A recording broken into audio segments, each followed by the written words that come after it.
ठारोशा भरिसां कार ऐं मोटरसाइकिल विच में ज़ोरदार टक्कर, मुख्तियारकार जो नौजवान पुट फौत। ठारोशा दरॿेलो लिंक रोड ते तेज़ रफ़्तार कार ऐं मोटरसाइकिल विच में ज़ोरदार टक्कर थियण जे नतीजे में मुख्तियारकार भिरिया सिटी नियाज़ हुजण जो नौजवान पुट आकिब हुजण थॾे ते फौत थी वियो।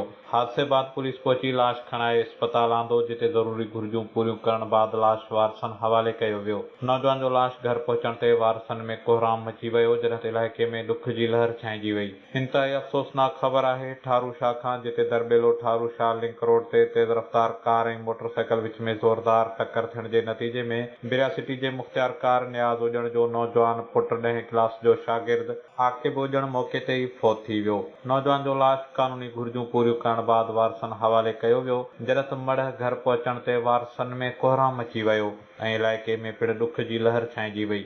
DM Soomro, Kawish digital media reporting team, ठारोशा।